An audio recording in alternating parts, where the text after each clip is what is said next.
നമ്മുടെ ഉണക്കപ്പയർ വേവിക്കാൻ വേണ്ടിയിട്ട് പോവാണ്. അപ്പോൾ ഞാനിവിടെ 250 ml മെഷീൻ കപ്പിൽ 1 കപ്പ് ഉണക്കപ്പയർ എടുത്തിട്ട് ഇന്നലെ ഞാൻ രാത്രി വെള്ളത്തിൽ കുതിരാൻ വേണ്ടിയിട്ട് വെച്ചതാണ്. അപ്പോൾ വെള്ളത്തിൽ കുതിരാൻ വേണ്ടിയിട്ട് വെച്ചില്ലെങ്കിലും കുഴപ്പമില്ല. പക്ഷേ ഇങ്ങനെ പയർ വർഗ്ഗങ്ങളൊക്കെ എപ്പോഴും വെള്ളത്തിൽ കുതിർത്തിയിട്ട് നമ്മൾ വെക്കുന്നതാണ് കുറച്ചും കൂടി നല്ലത്, സോഫ്റ്റ് ആയിട്ട് വരാം. അപ്പോൾ ഇത് 1 കപ്പ് കുതിർന്ന് വരുമ്പോൾ ഇതൊരു 2 കപ്പ് ഉണ്ടാവും കേട്ടോ. അപ്പോൾ 1 കപ്പാണ് നമ്മൾ ഉണക്കയായിട്ട് നമ്മൾ കുതിരാൻ വേണ്ടിയിട്ട് വെച്ചിട്ടുണ്ടായിരുന്നു. അത് നന്നായിട്ട് കഴുകിയിട്ട് കുക്കറിലേക്ക് ഇട്ടിട്ട് ഇതിലേക്ക് ഞാനിവിടെ 2 കപ്പ് വെള്ളം ഒഴിക്കുക. അല്ലെങ്കിൽ ഇത് നികന്നിരിക്കുന്ന പോലെ വെള്ളം ഒഴിക്കുക. ഇനിയിപ്പോൾ നിങ്ങൾക്ക് പുട്ടിൻ്റെ കൂടെ കഴിക്കുമ്പോൾ കുറച്ചും കൂടി ചാറ് വേണമെന്ന് വെച്ചിട്ടുണ്ടെങ്കിൽ അതനുസരിച്ചിട്ട് വെള്ളം കൂടുതൽ ഒഴിച്ചിട്ട് റെഡിയാക്കിയിട്ട് എടുക്കുക. ഇത് ഞാനിപ്പോൾ കുറച്ച് ഇതിനെ തിക്കായിട്ടാണ് റെഡിയാക്കിയിട്ട് എടുക്കുന്നത്. അപ്പോൾ ഞാനിതിലേക്ക് 2 കപ്പ് വെള്ളം ചേർക്കുന്നുണ്ട്. ഇപ്പോൾ 2 കപ്പ് വെള്ളം ഒഴിക്കുകയാണ്. ഇത് മൂടി വെച്ചിട്ട് നമുക്ക് കുക്കറിൽ നിന്ന് ഒരൊറ്റ വിസിൽ വന്നാൽ മതി കേട്ടോ. അപ്പോൾ നമുക്ക് വെന്ത് കിട്ടും. ഇനി ഇത് കുതിർത്താത്ത പയറാന്ന് വെച്ചിട്ടുണ്ടെങ്കിൽ അത് ഇത്രയ്ക്ക് സോഫ്റ്റ് ആയിട്ട് ഇരിക്കില്ലല്ലോ. അപ്പോൾ നിങ്ങൾ കുക്കറിൽ വെച്ചിട്ട് ഒരു മീഡിയം ഫ്ലെയിമിൽ വെച്ചിട്ട് ഒരു 3 വിസിലടിക്കണം കേട്ടോ. ഇത് ഒറ്റ വിസിൽ മതി, അതിൽ കൂടുതൽ വേണ്ട. അപ്പോൾ കൂടുതൽ വിസിലടിച്ചിട്ടുണ്ടെങ്കിൽ ഉടഞ്ഞു പോകട്ടോ. അപ്പോൾ ഈ തീ ഓണാക്കാണ്. അപ്പോൾ ഈ നമ്മുടെ അരി നമ്മൾ വറുത്തിട്ട് നമ്മൾ പൊടിച്ചെടുക്കാൻ വേണ്ടിയിട്ട് പോവാണ്. അപ്പോൾ നിങ്ങൾക്ക് ഇഷ്ടമുള്ള അരി എടുക്കുക. ഞാനിവിടെ കുത്തരിയാണ് എടുക്കുന്നത്. അപ്പോൾ നമ്മുടെ ഈ അരി വറുത്ത് പൊടിക്കാൻ വേണ്ടിയിട്ട് പോവാം കേട്ടോ. അപ്പോൾ ഞാനിവിടെ കുത്തരിയാണ് എടുക്കുന്നത്. നമുക്ക് ഞാനിവിടെ 250 ml മെഷീൻ കപ്പിൽ 2 കപ്പാണ് എടുക്കുന്നത്. അതിനിപ്പോൾ ഒരു കറക്റ്റ് അളവില്ല. നിങ്ങൾക്ക് ഇപ്പോൾ എന്തോരം പുട്ട് വേണമെന്ന് വെച്ചിട്ടുണ്ടെങ്കിൽ അത്രയ്ക്ക് എടുക്കുക. അപ്പോൾ ഈ അരിക്ക് പകരം നിങ്ങൾക്ക് വേറെ നിങ്ങൾ ചോറ് വയ്ക്കാൻ എടുക്കുന്ന ഏത് അരി ആയിരുന്നാലും കുഴപ്പമില്ല കേട്ടോ. പക്ഷേ ഈ അരിക്കുള്ള ടേസ്റ്റ് കൂടുതലുണ്ടാവുക. അപ്പോൾ നന്നായിട്ട് അരി നമ്മൾ സാധനം ചോറ് വയ്ക്കാൻ വേണ്ടിയിട്ട് കഴുകിയിട്ടെടുക്കില്ല. അങ്ങനെ നന്നായിട്ട് അരി കഴുകിയിട്ടെടുക്കുക.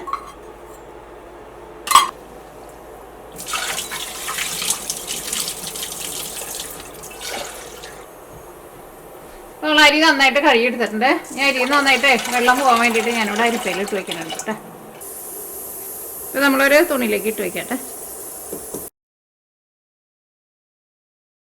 ഇങ്ങനെ ടവലാക്കിയിട്ടേ ജസ്റ്റ് ഇങ്ങനെ ഒന്ന് കിഴി കെട്ടിയിട്ടൊന്ന് കാണിച്ചാൽ മതി. അപ്പോൾ നനം കൊണ്ടെങ്കിൽ അവിടെ പൊക്കും. ഒരു 10 മിനിറ്റ് നമുക്കൊന്ന് ഈ തുണിയിൽ തന്നെ വയ്ക്കട്ടെ. വെള്ളം ഉണ്ടെങ്കിൽ ഒന്നുകൂടി ഒന്ന് വലിഞ്ഞോട്ടെ. ഇപ്പോൾ കുക്കറിൽ നിന്ന് ഒരു വിസിൽ വന്നിട്ട് നമ്മൾ തീ ഓഫ് ചെയ്യട്ടെ. അപ്പോൾ ഈ അരി നമ്മൾ വറുത്തെടുക്കാൻ വേണ്ടിയിട്ട് പോവാണ്. അപ്പോൾ അരി വറുത്തിട്ടെടുക്കുമ്പോൾ പ്രത്യേകം ശ്രദ്ധിക്കുക. നമ്മൾ ഇങ്ങനെ അരി വറുത്തിട്ട് നമ്മൾ അരി കൊണ്ട് ഉണ്ടാക്കാറുണ്ടായിട്ട് റെസിപ്പിക്ക് നമ്മൾ കുറേ വർഷങ്ങൾക്ക് മുമ്പ് തന്നെ നമ്മൾ അപ്ലോഡ് ചെയ്തിട്ടുണ്ട്.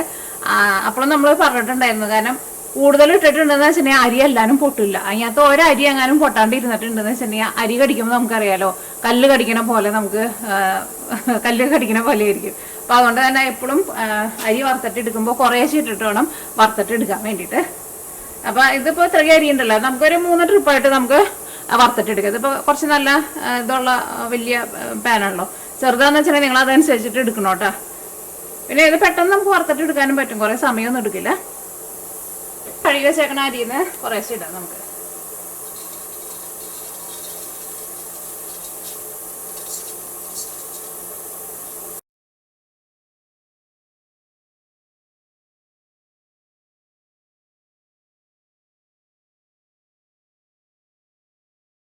നമ്മുടെ കുക്കറിൻ്റെ ഉള്ളിൽ നിന്ന് സ്റ്റീം മുഴുവൻ പോയിട്ടുണ്ട്.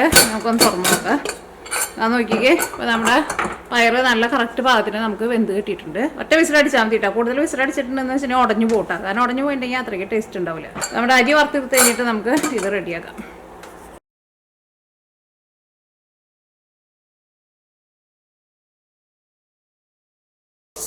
അത് പ്രത്യേകം ശ്രദ്ധിച്ചാൽ മതി, ഒറ്റ അരി പോലും പൊട്ടാണ്ട് ഇരിക്കരുത്.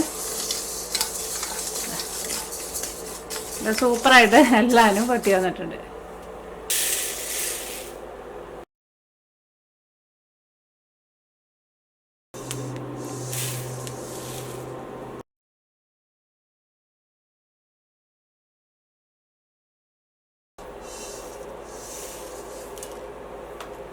അപ്പോൾ നമ്മുടെ അരി എല്ലാവരും നമ്മൾ വറുത്തെടുത്തിട്ടുണ്ട്. ഇനി നമുക്ക് മിക്സിയിൽ ഇട്ടിട്ട് നമുക്കൊന്ന് പൊടിച്ചിട്ടെടുക്കാം. അരി വറുത്ത് റെഡി ആയിട്ടുണ്ട്. ഇനി നമുക്കത് പൊടിച്ചിട്ട് എടുക്കണം. അപ്പോൾ അതിന് മുമ്പായിട്ട് നമ്മുടെ ഉണക്കപ്പയർ നമ്മൾ വേവിച്ച് വെച്ചിട്ടുണ്ടല്ലോ. ഇനി അതിലേക്ക് നമുക്ക് ഉണക്കമുളക് കൂടിയിട്ട് കുത്തി കാച്ചിട്ട് നമ്മൾ എടുക്കില്ലേ, അത് നമുക്ക് റെഡിയാക്കിയിട്ട് എടുക്കാം. അപ്പോൾ നിങ്ങളുടെ അടുത്ത് കുഞ്ഞുള്ളി, നമ്മുടെ ചുവന്നുള്ളി ഉണ്ടെന്ന് വെച്ചിട്ടുണ്ടെങ്കിൽ അത് എടുക്കാം കേട്ടോ. അത് നമുക്കിവിടെ അങ്ങനെ അധികം കിട്ടില്ല. അപ്പോൾ അതുകൊണ്ട് ഞാനിവിടെ അതിന് പകരമായിട്ട് നമ്മളിവിടെ സവോളയാണ് എടുക്കുന്നത്. ഒരു സവോള എടുക്കുന്നുണ്ട് കേട്ടോ. ഞാൻ ചോദിച്ചാൽ അത് ചതച്ചിട്ട് എടുക്കണം. അപ്പോൾ അതിന് ആ ടേസ്റ്റ് ഉണ്ടാവുള്ളൂ. നമ്മുടെ ആ മുളക് കുത്തി കാച്ചിട്ട് എടുക്കണതിന് ഒരു പ്രത്യേക ഒരു ടേസ്റ്റ് ഉണ്ടല്ലോ. അപ്പോൾ അതിന് വരെയായിട്ട് നമ്മൾ സവാള ഇടണം. അപ്പോൾ നിങ്ങളുടെ അടുത്ത് ഇങ്ങനെ കല്ലില്ലാന്ന് വെച്ചിട്ടുണ്ടെങ്കിൽ നിങ്ങൾ മിക്സിയുടെ ചെറിയ ചാറിലിട്ടിട്ട് ജസ്റ്റ് ഒന്ന് കറക്കിയിട്ട് എടുക്കുക. കല്ലുണ്ടെന്ന് വെച്ചിട്ടുണ്ടെങ്കിൽ ഇങ്ങനെ നിങ്ങൾ ചതച്ചിട്ട് എടുക്കണം കേട്ടോ. ഇങ്ങനത്തെ കല്ല് നിങ്ങൾക്ക് ആമസോണിൽ നിന്നൊക്കെ വാങ്ങാൻ വേണ്ടിയിട്ട് കിട്ടും. ഇതേപോലെ കുറച്ചിങ്ങനെ ഉള്ളുള്ളത് എടുത്തിട്ടുണ്ടെന്ന് വെച്ചിട്ടുണ്ടെങ്കിൽ നമുക്കിപ്പോൾ എന്തെങ്കിലും കുരുമുളകൊക്കെ നമുക്ക് ചതച്ചെടുക്കാനൊക്കെ നല്ലതാണ്. അതേപോലെ തന്നെ ഇതിലേക്ക് ഞാനിവിടെ ഒരു 5 അല്ലി വെളുത്തുള്ളി എടുത്തിട്ടുണ്ട്. എൻ്റെ തൊണ്ട് ഞാൻ കളഞ്ഞിട്ടില്ല, നന്നായിട്ട് കഴുകി എടുത്തിട്ടുണ്ട്.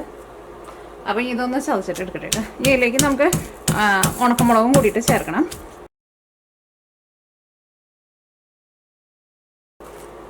ഇതിനകത്തിട്ടിട്ട് നമ്മൾ സവോളയൊക്കെ വഴറ്റിയിട്ട് പിന്നെ വറ്റൽമുളകും പിന്നെ വാളംപുളിയൊക്കെ ചേർത്തിട്ട് നമ്മളൊരു ചമ്മന്തി അരക്കില്ലേ, ആ ചമ്മന്തി ഇതിനകത്തിട്ട് അരയ്ക്കാൻ വേണ്ടിയിട്ട് നമുക്ക് നല്ലതാണ്.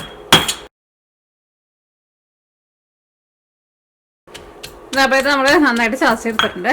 ഇതിലേക്ക് നമ്മൾ ഉണക്കമുളക് ഇടാം കേട്ടോ. ഉണക്കമുളക് നിങ്ങളുടെ എരിവിനനുസരിച്ചിട്ട് ഇട്ടോ.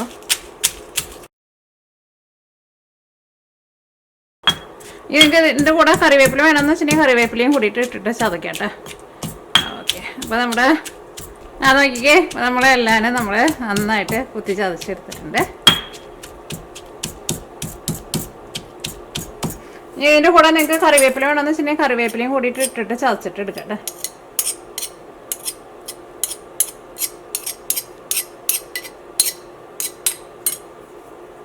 ഒന്നുകൂടി നന്നായിട്ട് ചതച്ചിട്ട് ഇതിലേക്ക് ഒരു ഇച്ചിരി വാളംപുളിയും കൂടിയും ചേർത്ത് കുറച്ച് വെളിച്ചെണ്ണയും കൂടിയും ചേർത്തിട്ടുണ്ടെങ്കിലുണ്ടല്ലോ, നമ്മൾ കപ്പയുടെ കൂടെയൊക്കെ നമ്മൾ ചമ്മന്തി ഉണ്ടാക്കില്ലേ അതേപോലെ. ഓക്കെ, അപ്പോൾ ഈ നമ്മുടെ പയർ നമുക്ക് റെഡിയാക്കാം.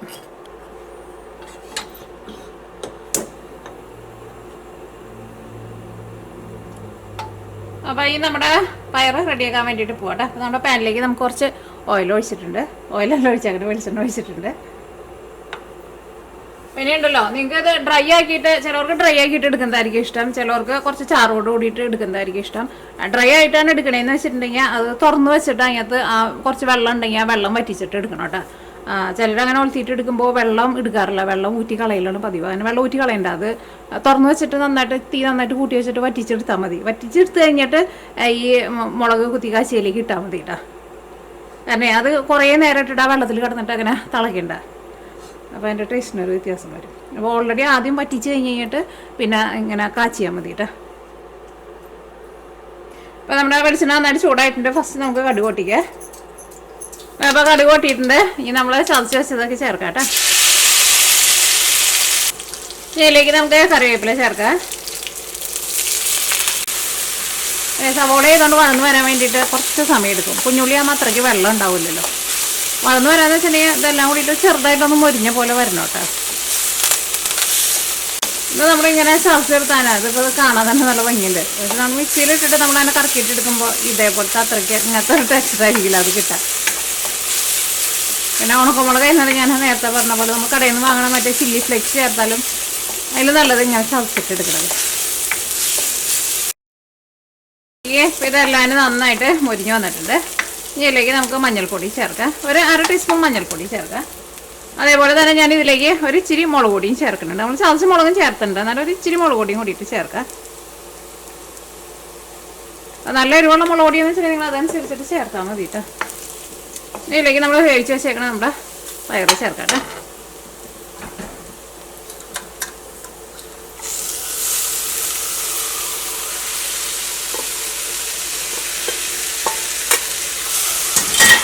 ഇതിലേക്ക് നമുക്ക് ആവശ്യത്തിന് ഉപ്പ് ചേർക്കാം. നിങ്ങൾക്ക് വേണമെന്ന് വെച്ചിട്ടുണ്ടെങ്കിൽ വേവിക്കുമ്പോൾ ഉപ്പ് ചേർക്കാം, പക്ഷേ ഇങ്ങനെ ചേർത്താലും കുഴപ്പമില്ല. അങ്ങനെ വേവിക്കുമ്പോൾ ചേർക്കുമ്പോൾ കുറേ ഉപ്പ് നമുക്ക് ആവശ്യമുണ്ടാവും. അങ്ങനെയാകുമ്പോൾ നമുക്ക് അധികം ഉപ്പ് ആവശ്യമുണ്ടാവില്ല. ഞാനിതിലേക്ക് ടേസ്റ്റിന് വേണ്ടിയിട്ട് ഒരു ഇച്ചിരി ഗരം മസാലയും കൂടിയിട്ട് ചേർക്കുന്നുണ്ട്. നിങ്ങൾക്ക് വേണമെന്ന് വെച്ചിട്ടുണ്ടെങ്കിൽ ചേർക്കാം, ചേർക്കണമെന്ന് നിർബന്ധമില്ല കേട്ടോ. ഇതെല്ലാം കൂടിയിട്ട് നമുക്ക് നന്നായിട്ടൊന്ന് മിക്സ് ചെയ്യാം. ഈ തീ നന്നായിട്ട് കുറച്ചിട്ട് നമുക്കൊരു 5 മിനിറ്റ് നമുക്കൊന്ന് മൂടി വയ്ക്കാം.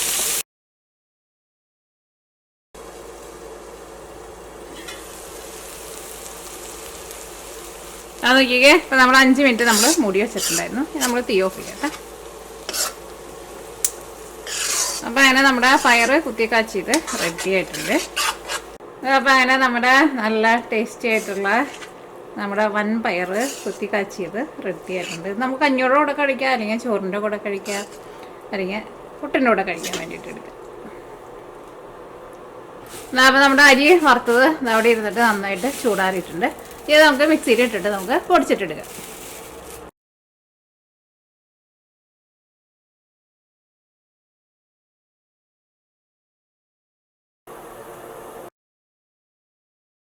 നമ്മുടെ പൊടിച്ചെടുത്തതെന്ന് ഞാൻ പകുതി മാറ്റി വെച്ചിട്ടുണ്ട് കേട്ടോ. നമുക്ക് പകുതി വെച്ചിട്ട് റെഡിയാക്കിയിട്ട് എടുക്കാം. അപ്പോൾ ഫസ്റ്റ് നമുക്ക് ഇതിലേക്ക് ആവശ്യത്തിന് ഉപ്പ് ചേർക്കാം. ഈ പൊടി പൊടിച്ച് കഴിഞ്ഞിട്ട് നിങ്ങൾക്ക് ഇത് സ്റ്റോർ ചെയ്ത് വെക്കാം കേട്ടോ. സാധാരണ നമ്മൾ അരിപ്പൊടിക്ക് നമ്മൾ സ്റ്റോർ ചെയ്ത് വെക്കില്ല, അതേപോലെ നിങ്ങൾക്ക് സ്റ്റോർ ചെയ്ത് വെക്കാം കേട്ടോ. അപ്പോൾ നമുക്ക് ഈ മാറ്റി വെച്ചേക്കുന്ന പൊടി നിങ്ങൾ ഫ്രിഡ്ജിൽ വെക്കേണ്ട ആവശ്യമില്ല, പുറത്ത് തന്നെ വെച്ചിരുന്നാൽ മതി. ഇതിലേക്ക് ഞാനിവിടെ 2 ടേബിൾ സ്പൂൺ പഞ്ചസാര ചേർക്കേണ്ടത്. നിങ്ങൾക്ക് പഞ്ചസാര ചേർക്കാണ്ടും റെഡിയാക്കിയിട്ട് എടുക്കുക. പക്ഷേ പഞ്ചസാര കൂടി ചേർത്തിട്ടുണ്ടെങ്കിൽ കുറച്ചും കൂടി നല്ലൊരു ടേസ്റ്റ് ഉണ്ടാവും. ഒരു 1.5 ടേബിൾ സ്പൂൺ മതി. അത്യാവശ്യം നല്ല മധുരം വേണമെന്ന് വെച്ചിട്ടുണ്ടെങ്കിൽ 2 ടേബിൾ സ്പൂൺ വരെ ചേർക്കട്ടെ. വെച്ചിട്ട് നമ്മൾ പുട്ടിൻ്റെ പൊടി നമ്മൾ നനച്ചിട്ടെടുക്കില്ല, അതേപോലെ പൊടി നമുക്ക് നനച്ചെടുക്കാം. ഇതിലേക്ക് നിങ്ങൾക്ക് നെയ്യ് വേണമെന്ന് വെച്ചിട്ടുണ്ടെങ്കിൽ കുറച്ച് നെയ്യും കൂടിയിട്ട് ചേർക്കട്ടെ. നെയ്യും കൂടി ചേർത്തിട്ടുണ്ടെങ്കിൽ നല്ല ടേസ്റ്റ് ആയിരിക്കും. പിന്നെ ഇതിലേക്ക് നമ്മൾ തേങ്ങയും കൂടിയിട്ട് ചേർക്കുന്നുണ്ട്. പിന്നെ ചെറിയ ജീരകം വേണമെന്ന് വെച്ചിട്ടുണ്ടെങ്കിൽ ചെറിയ ജീരകവും ചേർക്കാം. അപ്പോൾ അങ്ങനെ നമ്മൾ തേങ്ങയ്ക്ക് നന്നായിട്ട് ചേർത്തിട്ട് ഇപ്പോൾ അത്യാവശ്യം നല്ല മധുരമൊക്കെ ചേർത്തിട്ടുണ്ടെന്ന് വെച്ചിട്ടുണ്ടെങ്കിൽ ഇത് നമുക്ക് കറിയോ അല്ലെങ്കിൽ പഴം ഒന്നും കൂട്ടാണ്ട് തന്നെ വെറുതെ കഴിക്കാനാണെങ്കിലും നല്ല ടേസ്റ്റ് ആയിരിക്കും. അപ്പോൾ നെയ്യും പിന്നെ ചെറിയ ജീരകവും നിങ്ങൾക്ക് വേണമെന്ന് വെച്ചിട്ടുണ്ടെങ്കിൽ നിങ്ങൾ ചേർക്കട്ടെ. അപ്പോൾ ഇത് നമ്മുടെ പൊടി സാധാരണ പുട്ടുപൊടി നനച്ചെടുക്കണ പോലെ, പുട്ടുപൊടിനേക്കാളും കുറച്ചും കൂടി വെള്ളം ഒഴിച്ചിട്ട് ഒന്ന് നനയ്ക്കണം കേട്ടോ. അപ്പോൾ നമ്മുടെ പൊടിയുടെ നനവ് കറക്റ്റ് ആയിട്ടുണ്ട്. അപ്പോൾ നമ്മൾ കയ്യിൽ പിടിക്കുമ്പോൾ നമ്മൾ സാധാരണ പുട്ടുപൊടിയുടെ നനവ് നോക്കില്ലേ, കയ്യിൽ പിടിക്കുമ്പോൾ ഇങ്ങനെ അമർത്തി പിടിക്കുമ്പോൾ അതിങ്ങനെ കൂടിയിരിക്കണം. വിടുമ്പോൾ അത് കട്ടയൊന്നും ഇടാണ്ട് അങ്ങനെ പൊടിഞ്ഞു പോവുകയും ചെയ്യണം. അത്യാവശ്യം നല്ലൊരു നനവ് വേണം കേട്ടോ, നല്ലത് ശരിക്കും വേവുള്ളൂ. ഓക്കെ, ഇതിലേക്ക് നമുക്ക് തേങ്ങ ചേർക്കാം.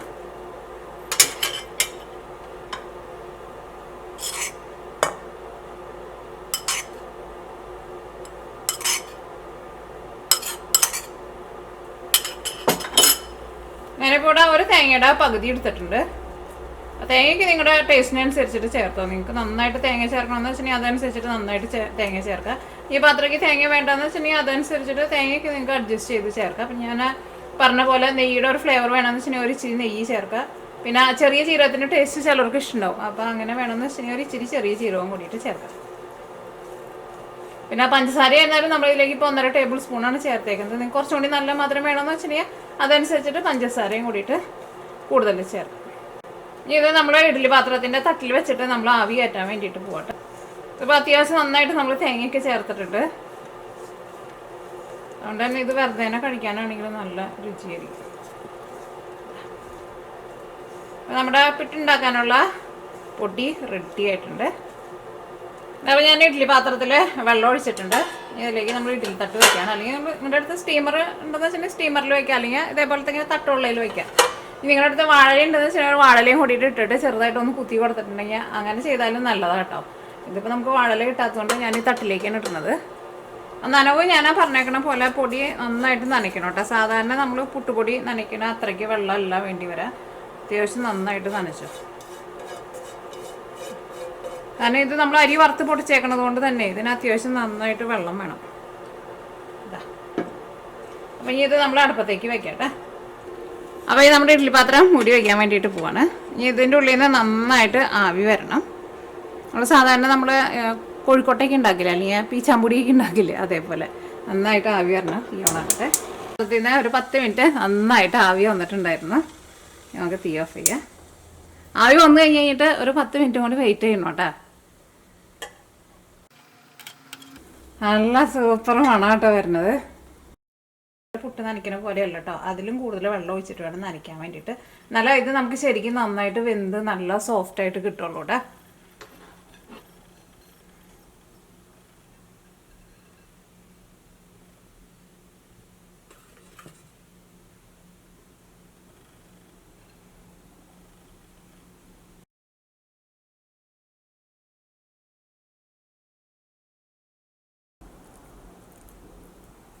അപ്പം അങ്ങനെ നമ്മുടെ അരി വറുത്ത് പൊടിച്ച നമ്മുടെ പുട്ട് റെഡി ആയിട്ടുണ്ട്. പുട്ടുന്ന പെട്ടുന്ന എന്ത് വേണമെങ്കിലും പറയാം. അപ്പം ഫസ്റ്റ് നമുക്ക് നമ്മുടെ കറി കൂട്ടിയിട്ടൊന്ന് കഴിച്ചു നോക്കാം. ഇത് ചാറിൽ ഈ പയറ് വെച്ചിട്ട് ചാറിൽ വേണമെന്ന് വെച്ചിട്ടുണ്ടെങ്കിൽ നിങ്ങൾക്ക് ചാറിൽ എടുക്കണ്ട. അത് പുട്ടിൻ്റെ കൂടെ കഴിക്കുമ്പോൾ കുറച്ച് ചാറുള്ളത് നല്ലതാണ്. പക്ഷെ എനിക്കിത് കൂടുതലും ചോറിൻ്റെ കൂടെ കഴിക്കാൻ വേണ്ടിയിട്ട് ഇഷ്ടമാണ്. അതുകൊണ്ട് ഞാനത് ചാറില്ലാണ്ട് എടുത്തത്.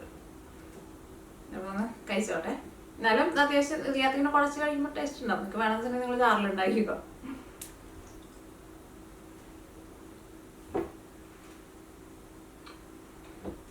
ഇനിയിപ്പോൾ ചാറില്ലെങ്കിലും കുഴപ്പമില്ല കേട്ടോ. നമ്മുടെ ഈ പുട്ട് നല്ല സോഫ്റ്റ് ആയിട്ടാണ് ഇരിക്കുന്നത്. അതിൻ്റെ കൂടെ ഇത് ഡ്രൈ ആയിട്ടാണ് ഇരിക്കണമെങ്കിലും നമുക്ക് തന്നെ കുഴച്ചിട്ട് കഴിക്കുമ്പോൾ നല്ല രുചിയുണ്ട്.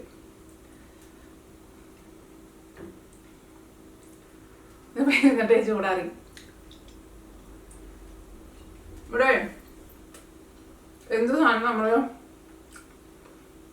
എടുത്ത് വെച്ചിട്ടുണ്ടെന്ന് വെച്ചിട്ടുണ്ടെങ്കിൽ പെട്ടെന്ന് ചൂടാറും. പക്ഷെ സാധനങ്ങൾ കഴിക്കുമ്പോൾ നമ്മളെപ്പോഴും മൈക്രോവേവിൽ വെച്ചിട്ട് ചൂടാക്കിയിട്ടാണ് നമ്മൾ കഴിക്കുക. ചില പറയാണ്ട് മൈക്രോവേവിൽ വെച്ചിട്ട് ചൂടാക്കിയിട്ട് കഴിച്ചിട്ടുണ്ടെങ്കിൽ ക്യാൻസറൊക്കെ വരുന്നു. പക്ഷെ ഇവിടെ എല്ലാവരും അങ്ങനെയാണ് കഴിക്കാറുള്ളത്. ഇവിടെ പിന്നെ നമ്മൾ ചായയൊക്കെ തപ്പിച്ചിട്ട് നമ്മുടെ നാട്ടിൽ ചായയൊക്കെ അങ്ങോട്ടും 2-3 പ്രാവശ്യം ഇങ്ങനെ അടിച്ച് പതിപ്പിച്ചിട്ട് എടുക്കില്ലേ. ഇവിടെ അങ്ങനെ പതിപ്പിച്ചിട്ട് തന്നെ അപ്പം ചൂടാറൂടാ. ഞാൻ സാധാരണ ചായ നമ്മൾ കപ്പിലേക്ക് എടുത്ത് കഴിഞ്ഞിട്ട് പിന്നെ നേരെ ഗ്ലാസ്സിലേക്ക് ഒഴിക്കുക ചെയ്യാം. അങ്ങോട്ടും ഉണ്ടാക്കി അടിച്ച് പതിപ്പിച്ച് വെച്ചിട്ടുണ്ടെന്ന് വെച്ചിട്ടുണ്ടെങ്കിൽ ചായ നമ്മൾ കുടിക്കാതെ വരുമ്പോഴേക്കും തണുത്ത് പോയിട്ടുണ്ടാവും. അപ്പം ഇത് ഈ വൻപയർ ഇതിൻ്റെ കൂടെ കഴിക്കാൻ വേണ്ടിയിട്ട് നല്ല ടേസ്റ്റ് ഉണ്ട്. പക്ഷെ എനിക്ക് കൂടുതൽ ഇഷ്ടമാണ് അവിടെ പഴം കൂട്ടിയിട്ട് കുറച്ച് കഴിക്കുന്നതിന് കൂടുതൽ ഇഷ്ടം. ഇതായിരുന്നാലും നല്ല രുചിയില്ല.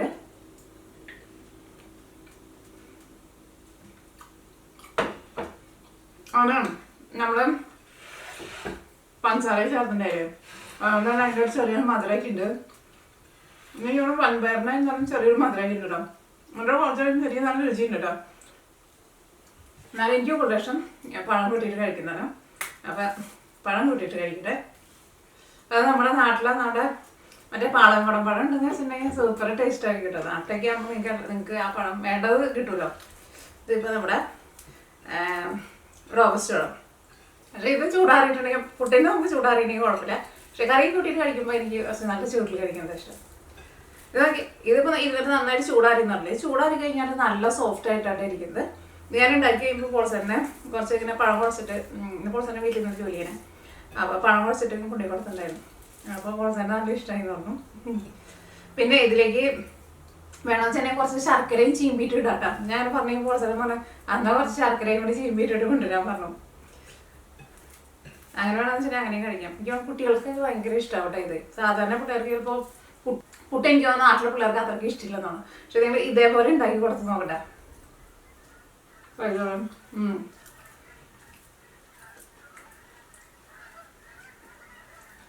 പഴം കൂട്ടിയിട്ട് കഴിക്കുമ്പോഴാണ് എനിക്ക് നല്ല ഇഷ്ടമായത്. നല്ല രുചിയുണ്ട്.